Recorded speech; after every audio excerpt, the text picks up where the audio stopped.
What's happening? How you feeling, King? Good. How's everything? All is well. All is well. First and foremost, thank you so much for coming on the platform. I really appreciate you. No worries. Let me get my light. I can get it better or not. Hold on. Not that Okay, okay. one. That one. What part of the world are you in? I just got back in the States. I'm in Nashville. I'm You're in visiting Nashville family. now? Yeah. I love Nashville. They got the beautiful museum there. Yeah. It's like a country music hub. It's a cool city. I like it down here as well. I'm originally from Cleveland, Ohio.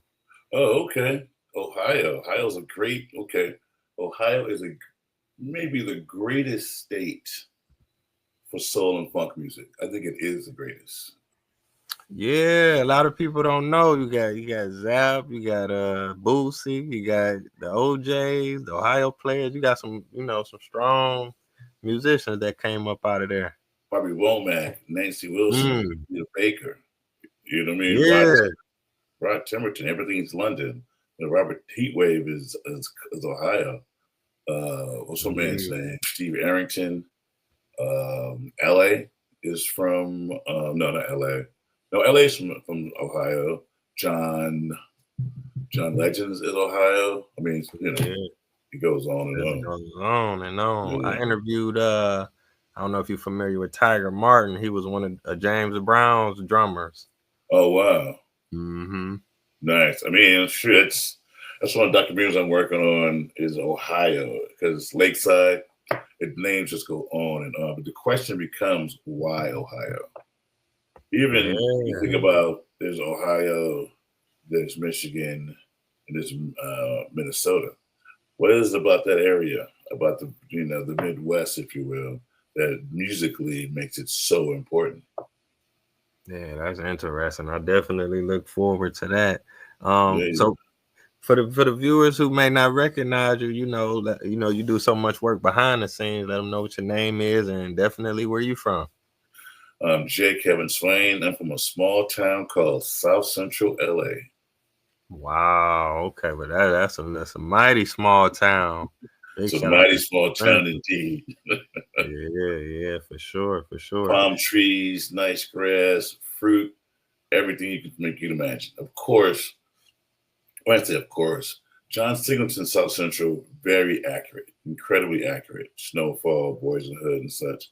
But the South Central I grew in, a little bit different from that. Even if you look at Bad Boy, not Bad, Baby Boy by John Singleton, that's a little more South Central I grew up in. Was more, the topography is beautiful. It's tomatoes in the backyard, avocados and figs and all of that. That idealistic, but a different view of it all. Okay. I Mhm. appreciate you breaking that down because it's like a lot of people outside of California and Los Angeles, they have their own perception of what LA is like, whether it be Yeah, Hollywood or South Central or anything in that's what between. media does, fortunately and unfortunately. Hmm. I think on the unfortunate side, people come to LA thinking, okay, I got to do Hollywood swinging and all that. I understand. It's like going to New York and you go into Times Square. That's going to happen. You know what I mean? But it's so Hmm. much more than Hollywood and the hood. Even from a Italian standpoint, LA has a lot more to offer that.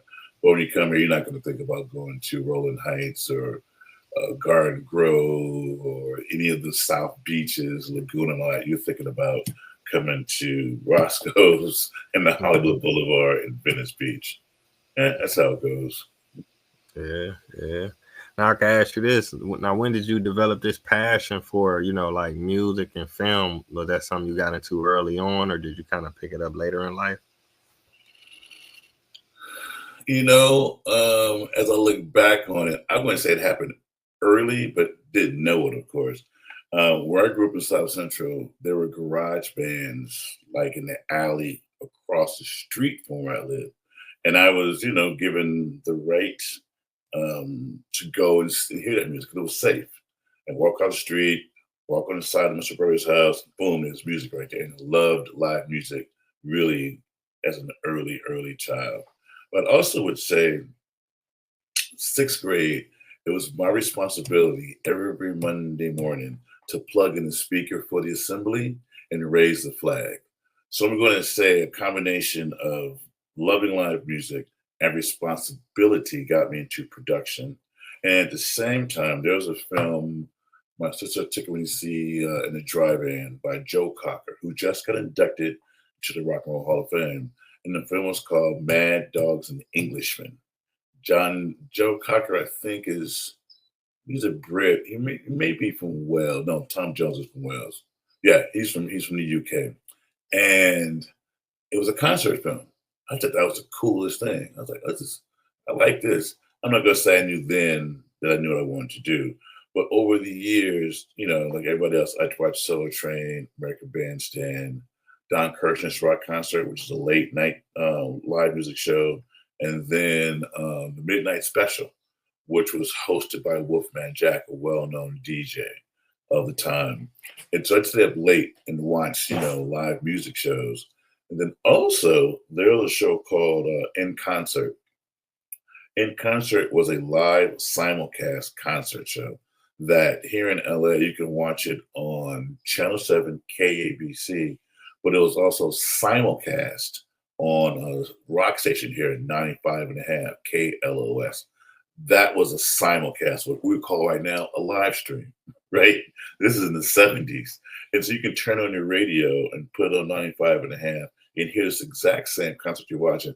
I thought that was the most ingenious thing ever, ever, ever, ever, ever, ever. And I think over time, the things that you're rooted in that you love, eventually that love and that passion comes back around.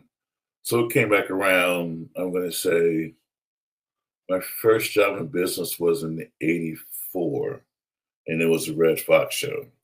And the Red Fox show was Red Fox's second show after Sanford and Son, and I was a runner. My job was to go get lunch, go get water, whatever, donuts, whatever it was. That was my job, was a gopher, which harkens back to me in the first grade. My job or my responsibility was take everyone's 10 cent and go get gingerbread milk. So I was a runner at age, I guess, 7 before I ever knew what a runner was. But again, responsibility is the key.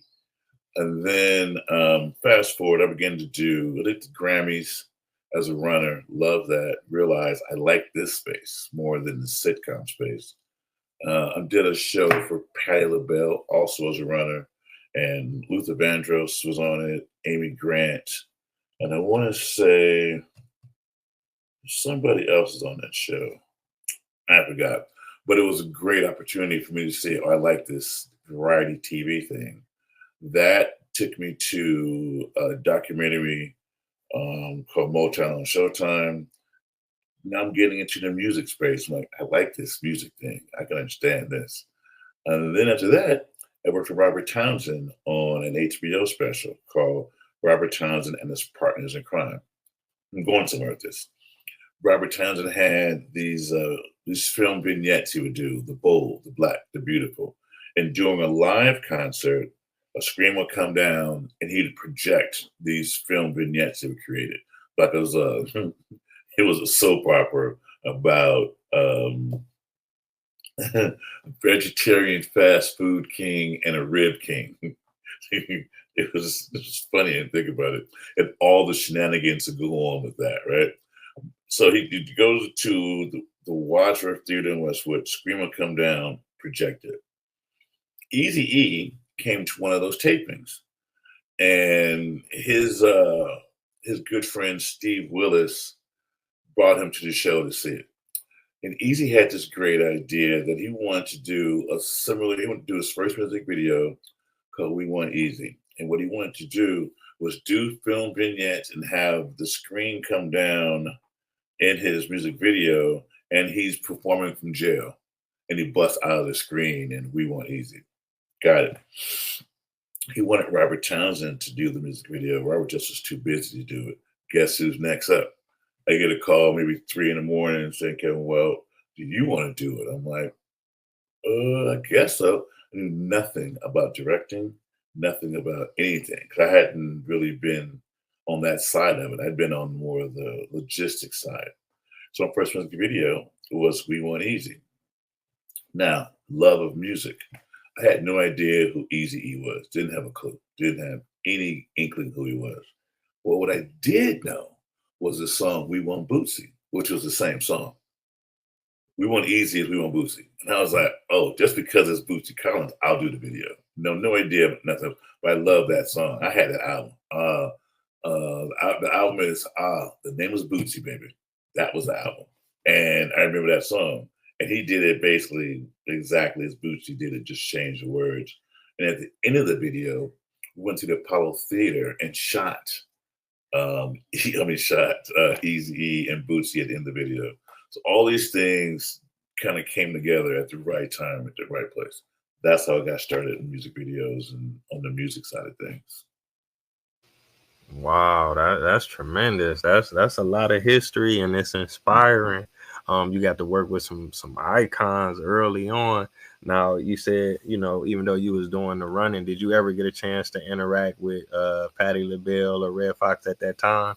Patti LaBelle for sure. Red Fox, yeah, every Friday for Red Fox at 11:45 every Friday. I had to go to his ex-wife's kitchen on Olympic and La Cienega. It was called Joy's Kitchen. She was Korean, beautiful lady. She made oxtails, and he loved oxtails. So every Friday, 11:45, I'm there picking up his oxtails. So I understood the importance, one, of being on time, two, getting people what they want. They want oxtails, get them oxtails. And he also wanted Orange Crush, and he wanted Cactus Cooler soda. And I knew Cactus Cooler soda from the hood and where to get it. So I understood right away being resourceful. I knew people want something, get it. My first producer wanted, I think, root beer popsicles. So I asked him a question. You want single sticks or two sticks? Then you're talking 84, 85, 86. Well, then this is 84. Yellow Pages. He doesn't know what Yellow Pages anymore. Now it's Google. Big book like this thick. He thumbed through it.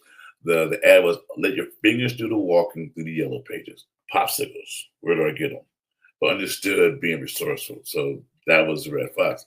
Patti LaBelle, she was really beautifully accommodating. All she wanted was seafood and a bottle of Puy Fusé. That was her requirement. All right, seafood and Puy Fusé, or fume, Fusé. And what was great was my best friend and I already. I'm 22 at this point. We already had done the restaurant thing in LA, and we also had done, champagne and wine. What are you gonna do? 18 to 22? We're Epicureans already. And so I knew where to get her great, seafood at that point. Harold and Bell's, a Creole restaurant in LA. And, I think it was Chalet Gourmet up on Sunset and Fairfax, had a great wine selection.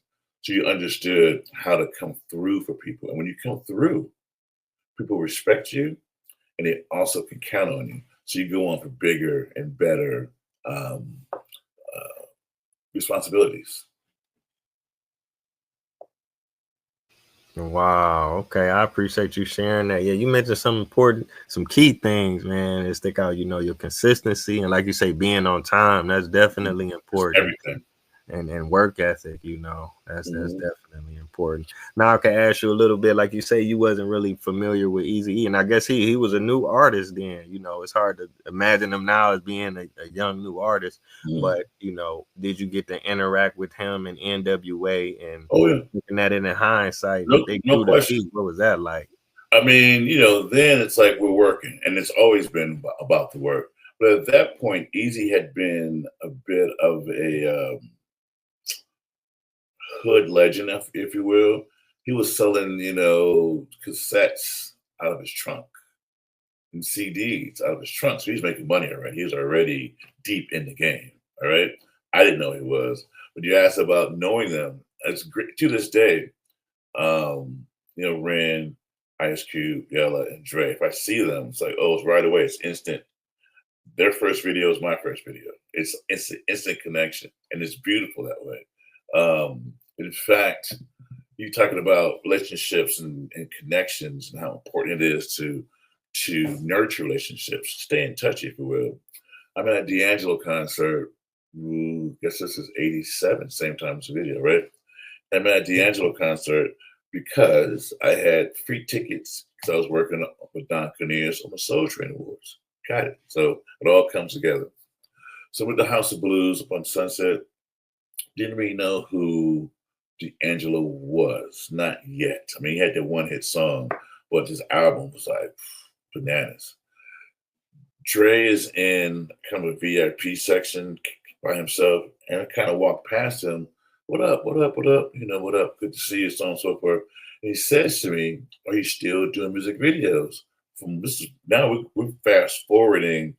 This is 80. No, this is 94 now. No, 95 now. So fast forward a lot of years. He asked me, "Am I still doing videos?" I'm like, "Yeah, why not?" He says, "Come to my house tomorrow. I got a video for you I want to work on with Tupac. It's not a big budget, but we still want you to do it." So you understand, for meeting him, what, 7, 8 years prior, and just relationship, he says, "Well, come out," and he tells them what they want to do. They want to do this video called California Love. They already did one version already, the Mad Max version. Now they want to do something really simple. What they want to do is a backyard boogie, and this is the concept. We're gonna roll up to the Compton swap meet. We're gonna get some clothes. We're gonna roll down the street, all the way going to this party, and this party becomes this massive thing, right? Got it. So now we have California Love remix because of relationships and staying in touch and staying on point. So I get, small budget to do a 2-day shoot with Dre and Tupac.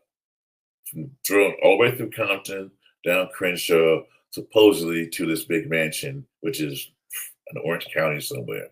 And we have, what I think was a great time in music videos.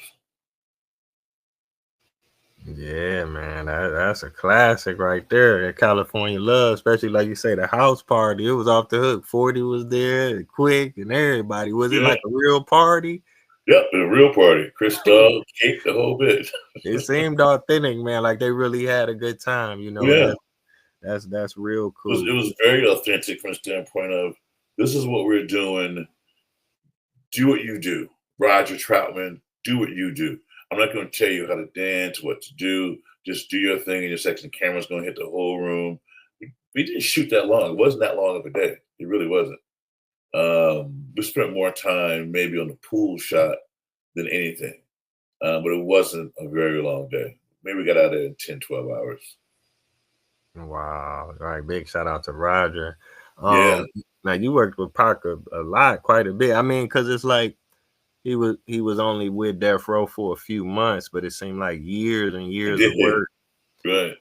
Now, what was it like working with Tupac from a director video perspective?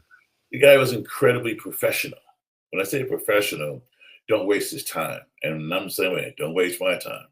And so we really had and from the very beginning, kind of an unspoken, communication. I'm going to make sure that we are ready to shoot. You're not going to come and wait on me. That's not going to happen. But also that comes from, I would say, working with Robert Townsend. Robert Townsend is very exact about what he wanted and how to get it done. There's no wasted time working with Robert Townsend. Zero. And I understood that, but we're going to say, this is what we're going to do. Here's our schedule. We're going to schedule the day in a way that I'm going to take care of small things first. All the small stuff, the crowd stuff, inserts, get the crew, into a groove. So by the time he gets there, we're ready. All he has to do is little dust, put on his hat, let's go. So I'd keep him 2, 3 hours, let him go, and then keep shooting. So we had a great working relationship. We didn't talk much outside of what we needed to do that day. Wow, that's cool. That's real cool because Tupac is my favorite rapper, and a lot of people would say they're his favorite rapper. I visited about 70 countries. I studied abroad in Brazil. I studied abroad in Dominican Republic. I lived in South Africa. I just came back from Madagascar. I was in a grocery store. It's Christmas time. They're not big on Christmas. They may put up a few decorations. I go in the store. They playing Tupac's greatest hits, like four, Wow, five songs in a Madagascar. row. Right. They don't even speak English over there. So that's just how, revered he is globally. You know what I'm Right. saying? So that's It's just interesting you say that. I was in Sao Paulo some years ago, wow. way after Tupac had passed, way after. And they had, kind of street promotions, his pictures and his album covers from All Eyes on Me still on telephone poles. And I was kind of like, wait a minute, hold on. This is maybe 99. He died in 96, I believe. I'm like, well, you guys are still in the pot, right? But how that's how it goes with legends. They're Yeah, everywhere, and what can you say? definitely a legend. Let me say, I wanted to ask you about a couple more of the Pac videos. I gotta ask you about I Ain't Mad at You, Mm, because to my understanding, it came out after he died. mhm. Who came up with that concept? Is that something y'all collaborated on, or is that something specifically he wanted to do? Well, that was the one video that he was really excited about doing and was very integral in the concept. He was very specific about having and coming out of a party and having Bokeem Woodbine, as his partner. Even the woman who played his wife, Anastasia King, who's become a dear, dear friend of mine, very specific about he wanted her for the video. And I think I've been asked a lot about did he foresee his death? Nothing we talked about. He's like, well, Kevin, there's nothing like that. Eerily close, but nowhere was it like, well, this is my premonition. Here's on this video is gonna happen. This no, was he thinking that? Who's to say? But that wasn't our conversation. Our conversation was more about this is the concept. I'm coming out of a party. My best friend, I die in his arms on the way to the hospital. I'm in heaven, and this is what happens in heaven. And these are the people who are in heaven.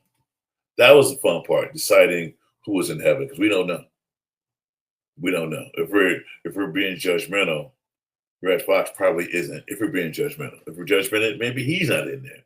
But that was his thing of saying, like he said, only God can judge me. And that was the point about the heaven scene. It's like we got Sammy Davis Jr., we got Donny Hathaway, we got Duke Ellington, we got Nat King Cole, we got Minnie Riperton, we got Marvin Gaye. You know, come on, the greats, the greats. That was beautiful that we had a chance to execute that in his concept. And maybe he died maybe a month or two later. Yeah. Wow, that's crazy. Yeah. Now, probably my last question about Pac. Let me see. You did California Love. How do you want it to live and die in L.A.? Hit 'em up. I ain't mad at you. Do you have a favorite, Tupac video that you got a chance to work on? I mean, all my favorites for different reasons, but ultimately, how do you want it? Because it happened in 24 hours. Execution. My team was on point. You know what I mean? I'm at lunch. We're down the beach. I get a call from the label head, Jimmy Iovine. He says what he wants to do. He doesn't want to spend a lot of money. He wants to do a live performance. Live performance. Say no more. I'm on it. And talked to Pac about it. He said, okay, cool, cool, cool. But again, the execution of that video was like, okay, call up casting, get people out there. It's basically a free concert with Tupac and Casey and JoJo. Who's not going to show up, right? And we took care of all the concert reverse shots before he got there. So you roll the track, and I got 3 cameras. And what I do to make it look like more cameras, you move the cameras. So it's 3 cameras became 12 cameras like that. If I changed the lens, change position, I got a new angle. This all comes from concert, shooting, if you will. And it was a great time. And he maybe stayed an hour and a half and was gone, just the way we like to work. So by the time he gets there, we're ready for him. I tell him, look, these are cameras, that's what we're doing. The one thing that was different was change clothes. I'm like, well, if we do that, we have continuity issues. It's like, that's okay. All right, cool, let's go. And from that, it wasn't so strict on um, having continuity because you always want that. And once that went out the door, it became a lot more fun. If you look at that video again, he's changed his clothes almost every scene. Jacket on, shirt off, whatever. You know what I mean? And that was a lot of fun. We did that maybe in 8 hours. It was daylight when we left. Oh, dope. I appreciate you sharing that. I'm gonna have to go back and check that one out. Now let me see. Okay, now I wanted to ask you. You got a chance to work with Mary J. Blige a few times. What was it like working with the Queen? Mary's the best. Mary's the absolute best. She's the best. It's funny. First time I worked with her, of course, I knew who she was, but it wasn't really like in the space of of the queen of hip hop soul. Our first video we did was Reminisce. We did it at the Royalton Hotel in New York, and I was showing up more producing than making sure things happened, and it was a little crazy. Last minute wardrobe, last minute this, last minute that. Still had a really good time. And then some years later, to Reminisce may have been 91, 92, maybe. Ooh, show my age, right? And then I get a call from my dear friend, maybe 2002, 3 maybe. Do I want to do a live concert at Mary J. Blige? Of course I do. Why wouldn't I? And so we do a show at the House of Blues that American Express was behind, and it was great. We had a good time. House of Blues up on Sunset, the same place where I met Dre, and that was a really fun time. Elton John came out with her. Chaka Khan came out. The violinist from Dave Matthews Band came out. What a nice night! And we shot that on film. Yeah. Or no, or in HD, I think. HD was a thing at that point. And maybe 6 months later, shot her again at the amphitheater in LA. Also, venue's no longer here. Universal Amphitheater. Maybe 10 cameras and all that. And that was fun. And I shot Mary again for Revolt. She did a Christmas album. And that was really great because we already had a great work relationship already. And this is her really doing standards or doing Christmas standards, if you will. She looked to me like Shirley Bassey or Nancy Wilson. And it was beautiful what she gave that night. That was just a beautiful, beautiful, beautiful experience. I also think Queen Latifah was the host. And what's that man's name? He is very famous arranger, producer. His name fails me right now. But it was an afternoon, evening of dealing with great talent. Wow. Okay. That's what's up. Now I can ask you, are you working on any projects now? I know you had mentioned the Ohio project. You got anything else in the Yeah, works? I'm in Paris working on a documentary called Paris Noir, Redo or Redux, if you will, depends on the side of the Atlantic you want to speak on. And it's a documentary series that chronicles our beautiful cultural legacy in Paris. Our history is one thing, but legacy is like what's happening now. You know, not Mary, Beyonce is huge all over the world, but really big in Paris. Now, before Beyonce, there's Eartha Kitt, there's Diane Carroll, there's Grace Jones, ultimately Josephine Baker. So I'm trying to draw the line. Lenny Kravitz lives in Paris. Before Lenny lived in Paris, so did Quincy Jones, so did Miles Davis, so did Kenny Clark, so did Herbie Hancock. So we're having a good time examining these cultural legacies. That's what's important. Even from the standpoint of hip hop, France is number 2 in the world as far as hip hop is concerned as an audience. Some years ago, Fab Five Freddy and he directed, I produced a video for Guru of Gangstar. Gangstar, right? And this album was Jasmine Taz Volume 1. And we did a song with MC Solar called Le Bien, Le Mal, the good, the bad. MC Solar is Jay-Z of France. Now, then we're just working. We're just figuring, okay, we'll do a video in France. Well, it was the first music video between a French rapper and an American rapper. Not the first collaboration, but the first music video. Because Bombada had been there years before. I think Run DMC had been there years before. Public Enemy had been there before. But this was the first music video. So from a legacy standpoint, that began a whole nother relationship between French hip hop and American hip hop. Because you understand, French hip hop early was more about messaging, revolution, our social plight, our woes, what needs to be done to correct everything. Which, from a standpoint, early, rap hip hop, same thing. The message was that, what I mean? White lines, definitely that. So you figure that was kind of that time of a golden age of hip hop about messaging, not about I got clothes and I sell dope and all that. You know what I mean? But that's a legacy. We've had a chance to be a part of a beautiful history, and now French hip hop has exploded and hip hop around the world, so on and so forth. So it really becomes this project is more about bringing it current. What Virgil Abloh did and what Pharrell is doing now in France, designing clothes for Louis Vuitton, is huge. It's huge. I mean, Beyonce has a whiskey brand, LVMH. They did a whole thing for Tiffany's, which is part of LVMH. I mean, it's all a part of bringing everything forward. As I'm sure, if you've done 70 countries, you understand how culture travels. Culture travels, and it's always interesting to see how it travels. I would say, as a responsible filmmaker and all that, right? I'm very clear of what my contributions have been to the world. So much so, I was in Sao Paulo some years ago, and they picked us from the airport, and the guys wanted to show me their poverty. They thought it was a thing. I was like, I get it. I get it. Because from a music video standpoint, that had been a big cultural export.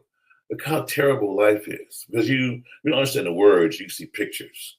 And I think it's important that we are responsible in our images. Now, we don't always have control of our images and how they are distributed around the world. But to see that someone wanted to show their poverty, they thought that was what was hip.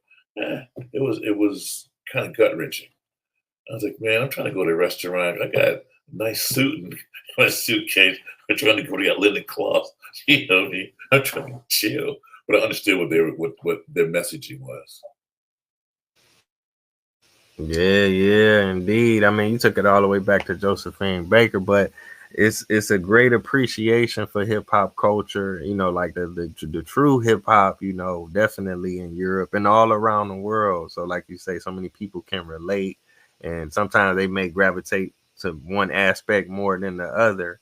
Right. But that's definitely a great experience. And I want to thank you for coming on the platform. We 30 No worries, minutes in. man. I know you got a tight schedule, so I really appreciate you taking out the time to I need to stop by. interview you. 70 countries. I want to Yeah. interview you. What took you to 70 countries? Real quick. What takes Okay. you out to see the world? Well, it started with my mom when I was little. She used to drive the Greyhound, so we was from Cleveland, so she'd take us to like Chicago or Detroit or New York or Cincinnati or somewhere, within driving distance. So I Mhm. started traveling young, but then once I got to be an adult, I started traveling to different places. Greyhound, they used to have this pass called a Discovery Pass. I don't know if you remember. It's like a bus pass. You could buy it for a week, two Mhm. weeks, a month, and then I kept buying them. So I catch the bus like from Cleveland to Miami. Then I catch the bus from Wow. Miami to Seattle. I'll be on the bus for like a week. So I've been to like maybe 45 states. And then after that, because I used to be afraid to fly. I got on my first flight in like 2010. Oh, I bought a wow. passport because I had seen all the states, you know what I'm saying? So I finally Mhm. bought a passport, and it's like MySpace, all this is going on. So I'm meeting people online, and I do music, so I'm networking, Mhm. trying to meet people. So then I took my first flight to Amsterdam. That was the first place I went to. Oh, wow. And it blew me away. I got addicted to it, and I've been traveling ever since. Kind of had the Malcolm X effect. Like you saw a different world, open everything up, right? Yeah, at the coffee shop, the red light district, Right, and of I didn't course. really partake in everything, but just to see it, it was less violent crime, a little more laid back, chill. Mhm. I was like, oh, What's I got your favorite location so far? man, Africa. I love Africa the most. I've Okay. been to about 20 African countries, and that's where I want to live.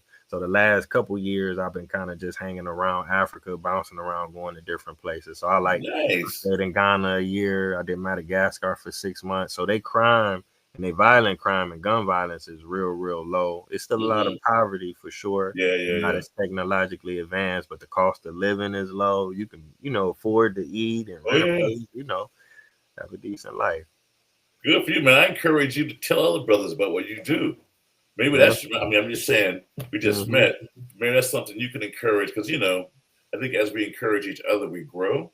Hmm. And if young brothers and sisters knew how big the world is and how Yes. beautiful the world is, I mean, Paris, Brazil, I mean, you got 70 countries. You can be B. You doubled up on me, man. I'm thinking I'm 30, 35 maybe. You got me. Yeah, You know what I but mean? you That's doing your beautiful. thing, You know what I man. mean? You inspiring me. It's empowering to hear.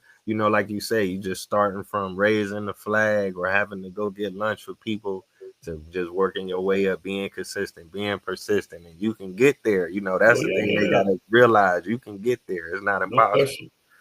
You know. This is great, man.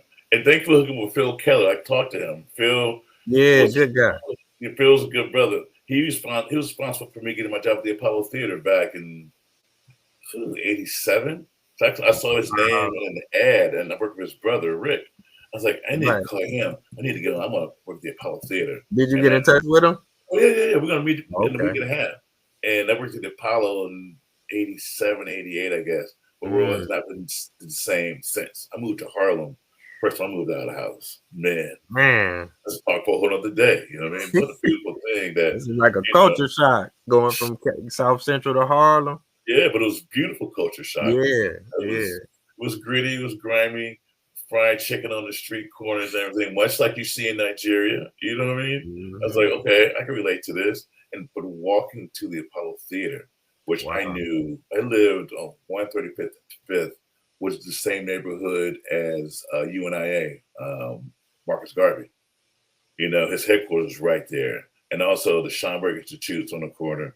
So I'm on hallowed ground anyways in Harlem, but Mm. working at the Apollo Theater. Come on. That's what a beautiful thrill that was. That's the same stage as shoot, Fats Waller, James Brown, Moms Mabley. I mean, you name it. The Yeah, names are the best of limitless. the best. We You went know to what I mean? That Harlem. floor. So yeah. That's cool. I can share this with you if you got a second. Now, my great grandparents they moved to Cleveland during the Great Migration in the Uh-huh. 1920s. So my mother's mother's father side, they came from like Atlanta, and then when they came to Cleveland, we had a UNIA here. So Oh I never wow. met my great grandfather. I never met him, but my grandmother used to tell me about the Marcus Garvey parades and Marcus Garvey, and we should go back to Africa. So that's where I kind of had a love for going to Africa one day, and then, ultimately I did it. And then I wrote a book about my family history. They was Oh into the Black wow. nationalist movement and all that stuff. That's beautiful, man. Sharing is Yeah. everything, isn't it? Because we keep it to Mhm. ourselves. What have we done? Some other brother needs to hear what you have done, and they can do it too. Getting a passport, that's again opens up Yeah. your world. I have 25 nieces and nephews, and taking maybe a third of them out of the country so far. Wow. And I got married in the south of France just so my family That's could see dope. another part of the world. You know what I mean? It was really about family and friends who would never ever think about going to South of France, Hmm. show them, okay, this can happen. It wasn't really that difficult.